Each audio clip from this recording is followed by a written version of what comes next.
ప్రభువైన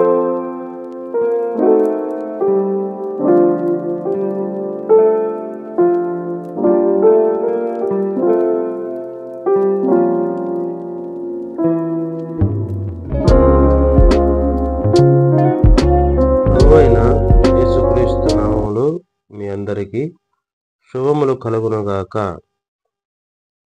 అందరికీ praise lord. శత్రువుల భయంతో ఎవరైనా ఉన్నారా? మీ మీదకి ఎవరైనా ఊరుకునే గొడవలకు వస్తున్నారా? ఎవరైనా మీ మీద నిందలు వేస్తున్నారా? మీరు ఇతరుల వలన విసిగిపోయి బాధల్లో ఉన్నారా? ఎందుకు అలా జరుగుతుంది అనేది దేవుని వాక్యంలో నుంచి మనం చూద్దాం. అందరూ చివరి వరకు చూడండి. చివరిగా చేసే ప్రార్థనలు ఏకీభవించండి. మీకు మేలు జరుగుతుంది. ఆమేన్. ఈరోజు దేవుని వాగ్దానము కీర్తనల గ్రంథము 30వ కీర్తన 11వ వాక్యము. నా అంగలార్పును నీవు నాట్యముగా మార్చియున్నావు. ప్రియ సహోదరి సహోదరులారా, ఈ మాటలు జాగ్రత్తగా వినండి, ఆలోచించండి. మనం దేవుని పిల్లలం. లోకం దుష్టుని యందు ఉన్నదని బైబిల్ గ్రంథం చెబుతుంది. అయితే మనం దేవుని యందు భయభక్తులు కలిగి ఉన్నప్పుడు, మనం ఏదైనా తప్పు చేసినప్పుడు ఆ తప్పుకు తగిన విధంగా దేవుడు శిక్ష వేస్తాడు. దానిని మనం గుర్తించాలి. అలాగే కొన్నిసార్లు మనం తప్పులు చేయకపోయినా సాతాను మనలను దేవుని నుండి దూరం చేసే ప్రయత్నం చేస్తాడు. మనకొచ్చిన శ్రమ, బాధలు, దుఃఖము దైవానుసారమా లేక మన తప్పుల వలన మనకు అవి వచ్చినవా అని మనం పరీక్షించుకోవాలి. దావీదుకు జరిగిన కొన్ని విషయాలు మీ ముందు ఉంచుతాను, వినండి. దావీదు రాజ్యమును పోగొట్టుకొని అడవులలో తిరుగుతున్నప్పుడు జరిగిన కొన్ని విషయాలు. 2వ సమూయేలు గ్రంథము 16వ అధ్యాయము 5వ వచనము నుండి ఈ విధముగా ఉన్నది. రాజైన దావీదు బహూరీము దాపునకు వచ్చినప్పుడు సౌలు కుటుంబకుడగు గీరా కుమారుడైన షిమీ అనునొకడు అచట నుండి బయలుదేరి వచ్చెను. అతడు వెంట నడుచుచు దావీదును శపించుచు, జనులందరూ బలాఢ్యులందరూ దావీదు ఇరుపార్శ్వముల నుండగా రాజైన దావీదును అతని సేవకులందరి మీదను రాళ్లు రువ్వుచూ వచ్చెను. ఈ షిమీ నరహంతకుడా, దుర్మార్గుడా, చీపో నీవేల వలెనని నీవు వెళ్ళగొట్టిన సౌలు ఇంటి వారి హత్యను యెహోవా నీ మీదికి రప్పించి, యెహోవా నీ కుమారుడైన అబ్షాలోము చేతికి రాజ్యము అప్పగించి ఉన్నాడు. నీవు నరహంతకుడవు గనుకనే నీ మోసములో నీవు చిక్కబడి ఉన్నావని చెప్పి రాజును శపింపగా. చూడండి, ఇక్కడ రాజు అయిన దావీదును ఈ షిమీ అనే ఆయన ఎంతగానో భయంకరంగా శపిస్తున్నాడు. శపిస్తున్నప్పుడు దావీదు రాజు మౌనంగా అక్కడ మౌనం వహించిండు. అలాగనే పక్కన ఉన్న రాజు దగ్గర ఉన్న దావీదు దగ్గర ఉన్న ఒక వ్యక్తి మాట్లాడుతున్నాడు. చూడండి, సిరియా కుమారుడైన అభిషై, ఈ చచ్చిన కుక్క నా ఏలిన వాడవును రాజువు నగు నిన్ను శపింపనేలా, నీ చిత్తమైతే నేను వారిని చేరబోయి వాని తల ఛేదించి వచ్చేదన నేను. చూడండి, పక్కన ఉన్న వ్యక్తి అంటే ఆ దావీదు రాజు దగ్గర ఉన్న వ్యక్తి ఆ షిమి తిడుతున్న మాటలను బట్టి, శపిస్తున్న మాటలను బట్టి ఆ షిమిని తల నరికేయాలన్న అంత కోపంగా ఆయన మాట్లాడుతున్నాడు.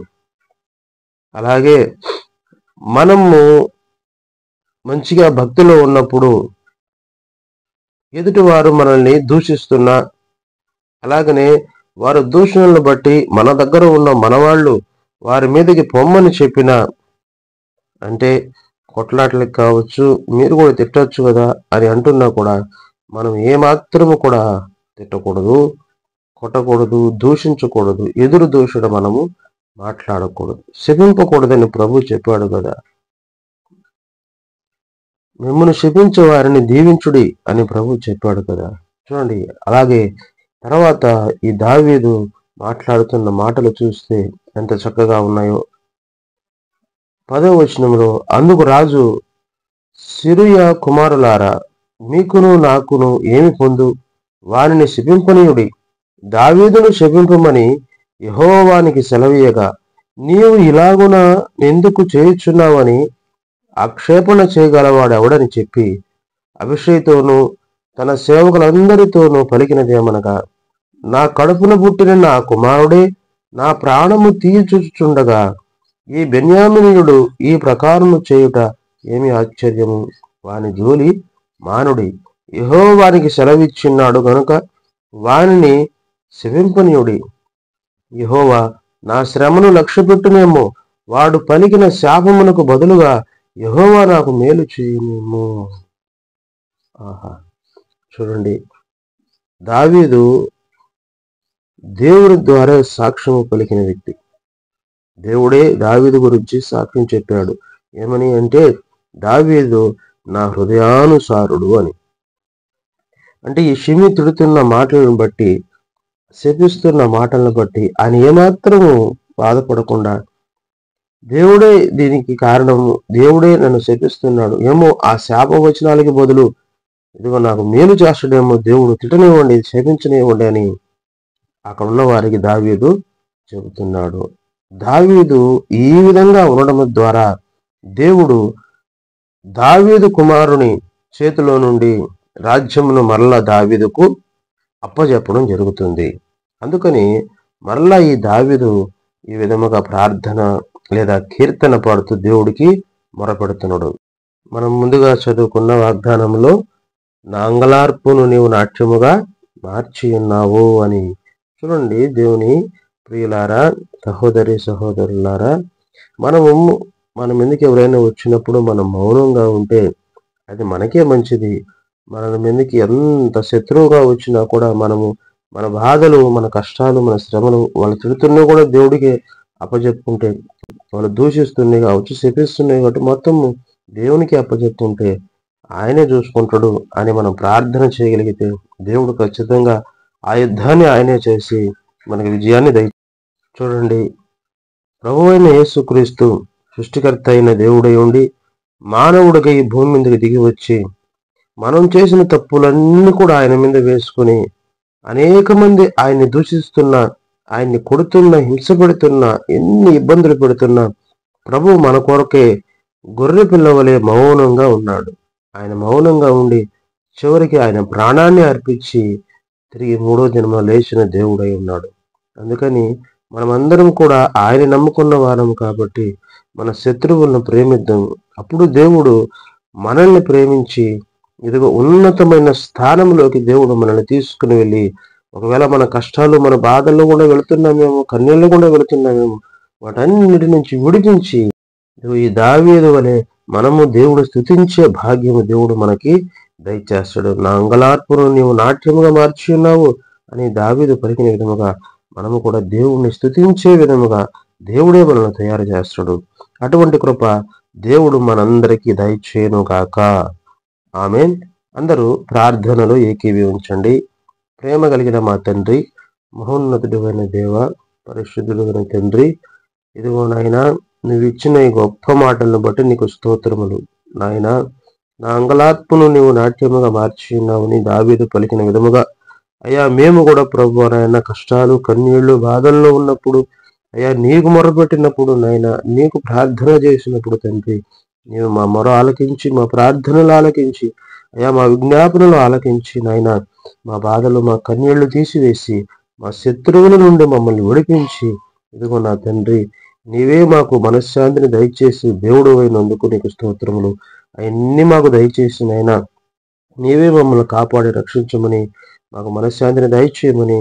అలాగే తండ్రి, ఎవరైతే ప్రార్థనలోకి వేస్తున్నారో వారందరూ నాయన ఈ విధముగా ప్రభు నాయన శత్రువులు ప్రేమించి నీకు పిల్లలుగా, నీకు శిష్యులుగా ఉండే భాగ్యము, కృప అనుగ్రహించమని యేసుక్రీస్తు నామములో ప్రార్థిస్తున్నాము తండ్రి.